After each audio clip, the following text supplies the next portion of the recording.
jarang muncul di media, tidak suka difoto, tapi kini seluruh militer Israel memusatkan perhatian padanya. Dijuluki sebagai hantu Al-Qassam, pria ini adalah pemimpin baru Hamas yang licin, mematikan, dan sulit dilacak. Ezzedine Al-Haddad, seorang pejuang veteran yang telah lolos dari 6 kali upaya pembunuhan Israel, kini memegang kendali penuh atas Gaza. Siapa dia sebenarnya dan mengapa Israel begitu takut? Ezzedine Al-Haddad lahir di Gaza tahun 1970. Ia bergabung dengan Hamas sejak awal berdirinya tahun 1987. Mulai dari prajurit infanteri biasa di Brigade Al-Qassam, karir militernya meroket cepat. Komandan peleton, komandan batalion, komandan brigade, dan sekarang ia jadi pemimpin tertinggi Hamas di Gaza setelah kematian Mohammed Sinwar pada Mei 2025. Namun, Al-Haddad tidak seperti pemimpin Hamas lainnya. Ia misterius, nyaris tak ada foto resminya.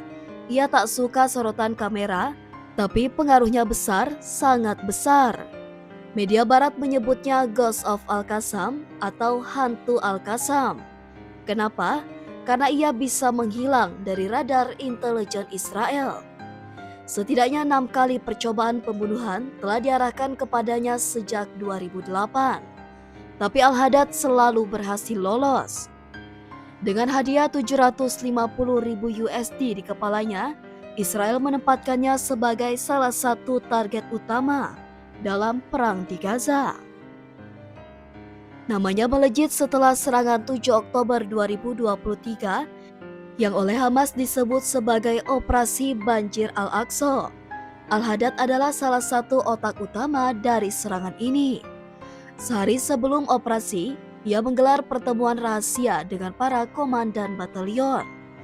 Ia memerintahkan penculikan tentara Israel dan dokumentasi langsung aksi lapangan. Hasilnya, 251 warga Israel diculik. Serangan ini menjadi tamparan terbesar bagi militer Israel dalam sejarahnya.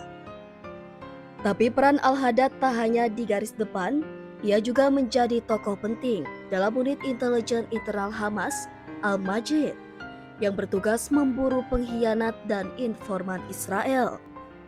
Dialah yang membongkar banyak sel mata-mata di Gaza. Hubungannya dekat dengan Yahya Sinwar, pemimpin Hamas yang terbunuh pada Oktober 2024. Gaya militernya dikenal berbeda, keras, strategis, dan minim kompromi. Al-Haddad bukan tanpa luka. Putra sulung dan cucunya tewas dalam serangan udara pada Januari 2025.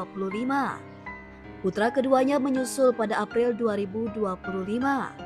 Seorang mantan sandera Israel bahkan pernah mengatakan bahwa Al-Haddad, meski tenang dan sopan, berubah menjadi lebih dingin setelah kehilangan anak-anaknya. Namun bukan dendam pribadi yang menggerakkannya, melainkan keyakinan terhadap perjuangan Palestina. Kini, Al-Haddad memegang hak veto atas semua negosiasi antara Hamas dan Israel.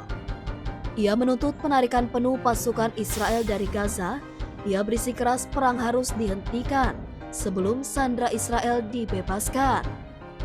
Bahkan intelijen Arab menyebut Al-Haddad mungkin bersedia membahas perlucutan senjata Hamas, sesuatu yang sebelumnya tabu. Namun, analis Palestina Kamel Hawas skeptis.